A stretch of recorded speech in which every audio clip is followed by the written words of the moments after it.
Good morning बच्चों। आज हम स्टार्ट कर रहे हैं मैकेनिक्स का चौथा लेक्चर। और आज के लेक्चर में हम जो है परिणामी बल के लिए विधियों का कैलकुलेशन करेंगे। मेथड ऑफ रिजल्टेंट फोर्स का कैलकुलेशन करेंगे। अब मेथड ऑफ रिजल्टेंट फोर्स यानी रिजल्टेंट फोर्स को कैलकुलेट करने के लिए दो तरीके हो सकते हैं। कल हमने बलों के निकायों के बारे में पढ़ा था। आप बलों के निकायों को अगर पढ़ना चाहते हैं, सिस्टम ऑफ फोर्सेस को पढ़ना चाहते हैं, तो हमारा कल का वीडियो देख सकते हैं। ठीक है, लेक्चर 2 आप देख सकते हैं। और लेक्चर 3 में हम पढ़ेंगे परिणामी बल के बारे में। परिणामी बल क्या होता है ये भी हमने लास्ट क्लास में डिस्कस किया था।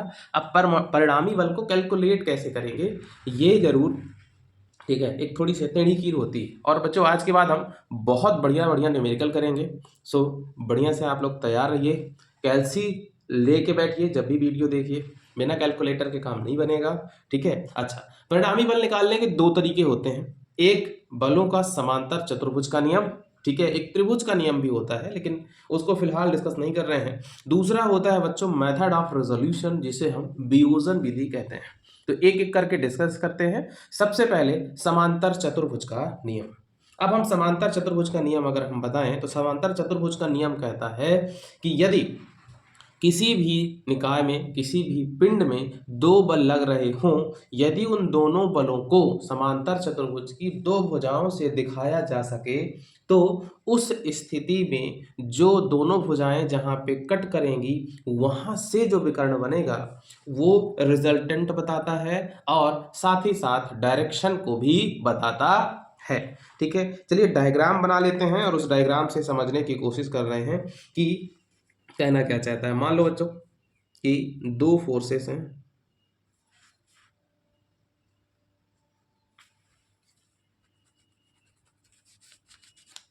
मान लेते हैं कि दो फोर्सेस हैं। एक ये फोर्स है, ठीक है, और दूसरा फोर्स ये है, ठीक है। अब अगर हम इसको देखें कि ये दोनों फोर्स अगर समांतर चतुर्भुज की दो भुजाएं हों तो काम हमारा कैसे आसान हो जाएगा। इसी के पैरेलल एक लाइन खींच दो आप, और इसी के पैरेलल एक लाइन खींच दो आप। ठीक है, तो इसके पैरेलल ये लाइन आ गई और इसके पैरेलल ये लाइन आ गई। ठीक है, अब हम क्या करेंगे बच्चों, तो देखो ये है एक समांतर चतुर्भुज, ठीक है, ओ ए बी और सी, ओ ए सी बी एक समांतर चतुर्भुज है। अब हमने बोला है जो इसमें विकर्ण बनेगा, विकर्ण कहाँ से बनेगा ये भी अपन ने बात करी है। विकर्ण जो है इन दोनों को भुजाओं को मिलाएगा, तो ये और ये भुजा यहाँ पॉइंट पे मिल रही है, तो इनको जो विकर्ण मिलाएगा वो रिजल्टेंट फोर्स यानी कि आर के बारे में भी बताएगा। ठीक है, अब हम ये मान लेते हैं बच्चों कि ये पहला फोर्स F1 है और ये दूसरा फोर्स F2 है।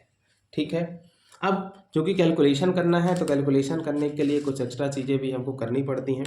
तो हम क्या करेंगे कि एक इस लाइन को एक्सटेंड करेंगे, ऊपर से इधर से एक हम परपेंडिकुलर डालेंगे, ठीक है, और यहाँ पे हमको एक पॉइंट डी प्राप्त होगा। ठीक है, एक पॉइंट हमको डी प्राप्त हो जाएगा। ठीक है, इस पूरे एंगल को बच्चों, हम इस पूरे एंगल को जो दोनों फोर्सेस के बीच में है इसको हम थीटा मान लेते हैं, तथा ये एक छोटा सा एंगल जिसको हम रिजल्टेंट को एक्स एक्सिस से देखते हैं इसको हम अल्फा मान लेते हैं। ठीक है, अब आगे का कैलकुलेशन स्टार्ट करते हैं। ठीक है, इसको सॉल्व करने के लिए हमको पाइथागोरस थ्योरम का आना बहुत ज़्यादा जरूरी है। दो बार आपको पाइथागोरस थ्योरम अप्लाई करनी पड़ेगी, और जैसे ही आप पाइथागोरस थ्योरम अप्लाई करते हैं, जैसे ही आप पाइथागोरस थ्योरम अप्लाई करते हैं आपको परिणाम स्वरूप रिजल्टेंट फोर्स मिल जाएगा। यहाँ पे हमको सबसे पहले बच्चों समकोण त्रिभुज देखने की कोशिश करनी है। तो हमारे पास यहाँ दो समकोण त्रिभुज बनते हैं। सबसे पहले समकोण त्रिभुज, सबसे पहले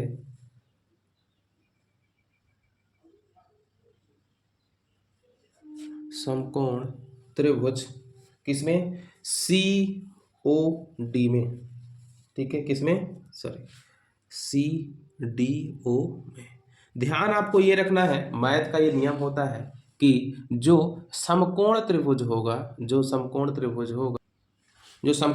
होगा उसका जो 90 डिग्री वाला एंगल है आप हमेशा बीच में लिखा करिए। में पाइथागोरस प्रमेय से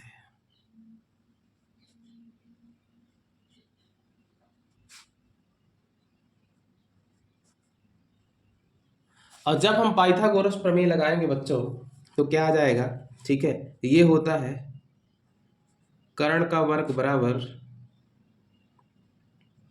आधार का वर्ग धन लंब का वर्ग। तो कर्ण क्या है यहाँ पे, ओसी का स्क्वायर बराबर CD का स्क्वायर प्लस OD का स्क्वायर। एक इक्वेशन हमारे पास ये हो जाएगी, ठीक है। अब हम यहाँ पे बड़े केयरफुल तरीके से देखेंगे, हम OD को क्या लिख सकते हैं बच्चों, OA प्लस AD। तो OA प्लस AD का स्क्वायर, तो CD का स्क्वायर बराबर OA square plus AD square plus 2OA और AD, 2OA और AD। इसको हम समीकरण नंबर 1 भी देते हैं। इसी प्रकार से समकोण त्रिभुज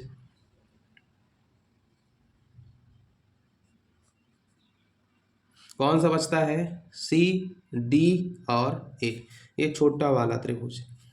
इसमें अगर हम पाइथागोरस थ्योरम अप्लाई करेंगे बच्चों तो इसका कारण क्या है, AC का स्क्वायर बराबर AD का स्क्वायर प्लस CD का स्क्वायर, ठीक है, ये वैल्यू हमको मिलती है। अब अगर जो हम इसको समीकरण नंबर 2 दे दें तो कोई प्रॉब्लम नहीं है। साथ ही साथ अगर हम इसी छोटे से त्रिभुज में, ठीक है, क्योंकि ये एंगल थीटा है तो ये भी एंगल क्या होगा, थीटा। कॉस थीटा अप्लाई करें तो क्या होगा, कॉस थीटा।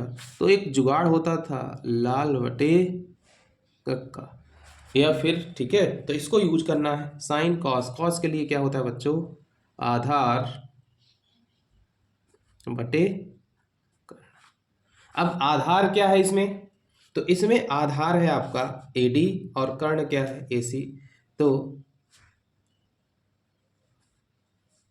इसलिए क्या हो जाएगा AD बराबर AC कॉस थीटा। AD बराबर क्या हो जाएगा, AC कॉस थीटा हो जाएगा। अब ये सारी वैल्यू जो है हमको इसमें यूज कर लेनी है, ठीक है। अब क्या करना है, ये सारा डाटा आ चुका है, अब लिखो समीकरण 1 से। और जब समीकरण 1 में आप जाओगे तो क्या होगा, OC स्क्वायर बराबर, अब OC स्क्वायर को हम क्या लिख सकते हैं, R स्क्वायर बराबर,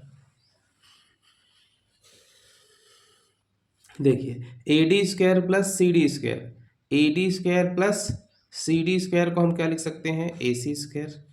देखो OA का स्क्वायर रहा आएगा प्लस AC का स्क्वायर हो जाएगा प्लस 2, हम किसकी वैल्यू फाइंड आउट कर रहे हैं, तो OA AD बराबर क्या होगा, AC कॉस थीटा।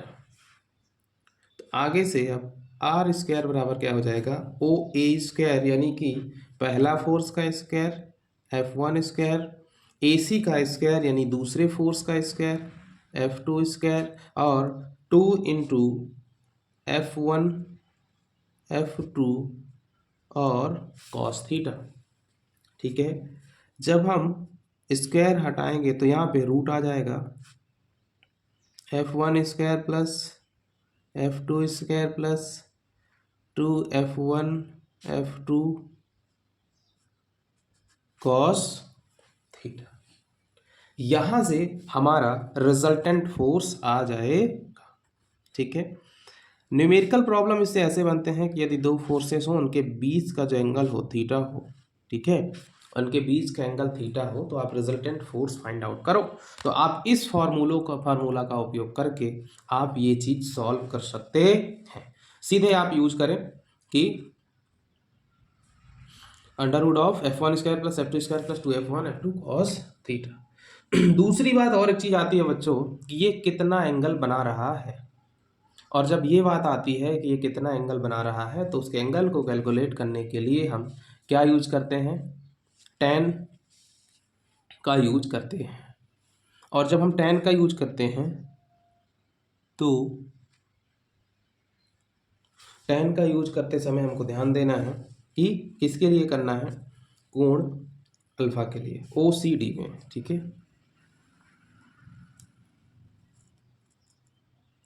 अब लिखेंगे त्रिभुज OCD में tan अल्फा बराबर, तो tan अल्फा, tan क्या होता है बच्चों, साइन कॉस tan, यानी कि लंब बटे आधार। अब लंब क्या है यहाँ पे, CD, और आधार क्या है, OD। इनकी वैल्यू आपको पुट कर देना है।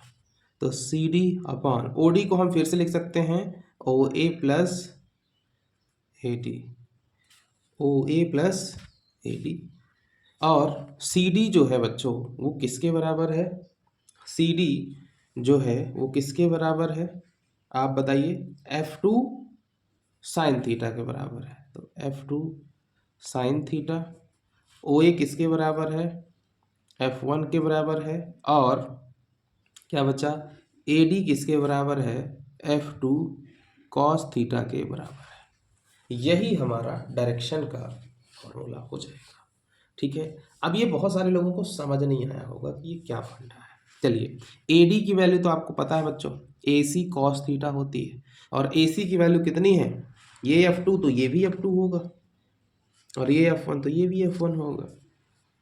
तो AD की वैल्यू तो हो जाएगी, ठीक है, F2 कॉस थीटा यहाँ से, और लेकिन इसी तरीके से अगर हम यहाँ पे साइन थीटा ले लें तो जो आपकी प्रॉब्लम है वो भी अभी क्लियर हो जाएगी।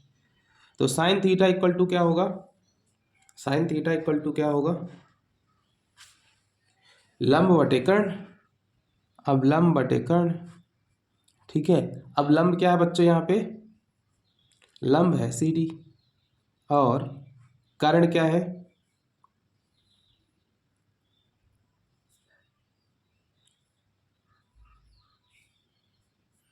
AC।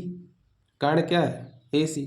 तो यहाँ से आप वैल्यू फाइंड आउट कर लोगे। तो इसी तरीके से F2 की वैल्यू आ जाएगी और F1 की वैल्यू आ जाएगी। AD की वैल्यू हमको कैलकुलेट करनी थी तो हम AD की वैल्यू कैलकुलेट कर लेंगे, ठीक है। चलो, बाकी की जो चीज़ें हैं अपन कल डिस्कस करेंगे। आज की क्लास यहीं पे समाप्त करते हैं। जो भी प्रॉब्लम्स होंगी आप कमेंट के माध्यम से बताएं। जो भी समस्याएं हो रही होंगी, आपके पास हमारा नंबर है, डिस्क्रिप्शन में जाएंगे, हमारे व्हाट्सएप ग्रुप का लिंक डला है, हमारे यूट्यूब चैनल का, हमारे व्हाट्सएप चैनल का लिंक है, उस लिंक में जाके ज्वाइन करें। फॉलो करना पड़ेगा, ये ग्रुप नहीं है। ग्रुप बनाने से इन्फॉर्मेशन आपकी शेयर हो जाती है, तो बाद में प्रॉब्लम होती है। तो ये ग्रुप नहीं बनाया हमने चैनल बनाया है, ठीक है। चलिए, आज की क्लास यहीं समाप्त करते हैं बच्चों। धन्यवाद, आपका दिन शुभ हो।